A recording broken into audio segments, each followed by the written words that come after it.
Everything to know about the rocket launcher's primary fire. The rocket launcher's primary fire will launch a rocket with a 1 second cooldown shared by all rocket launchers, meaning if you switch variants it won't skip the cooldown. Hitting a surface will create a harmless explosion to push players and enemies. For example, by walking forward and jumping right before firing, you can do a rocket jump.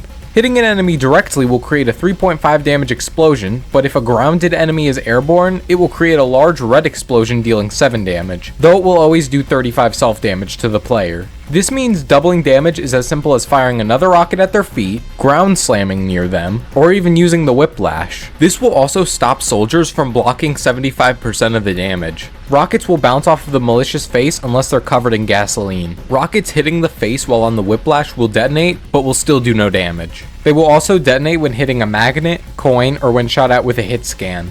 But hitting them with an explosive hit scan, i.e. jackhammered cores, rockets, or the malicious rail cannon beam will cause a nuke, increasing the explosion damage and largely increasing the explosion radius. Player rockets are attracted to magnets when the magnet is attached to an enemy. When hitting a magnet attached enemy with a rocket 3 times, the magnet will break. Gutter tank rockets will be pulled regardless of what the magnet is attached to. Jumping on a rocket will let you ride it. This is done easier with the freeze frame variant. While standing on it, it can be controlled with the movement keys. Rockets being ridden are slower and will lose power over time until you jump off. After riding 3 rockets in a row, each rocket after will start with less power. This will reset when touching the ground. Rockets will not lose power while underwater. You can use the whiplash to pull in rockets, making them explode unless you're above them and falling, which will instead cause you to ride them. Explosions from pulling rockets will also turn red if they hit you in the air. Rockets have high coin priority, right behind other coins, and equal to cores. Rockets cannot be targeted by coins if they are being ridden. You can still jackhammer or nuke a rocket while riding it. They have the ability to conduct electricity similar to coins and grounded magnets. Finally, rockets do 150% damage to Cerberus, making it deal 5.25 damage normally, or 10.5 damage if hit with the red explosion from air shots or frozen rockets.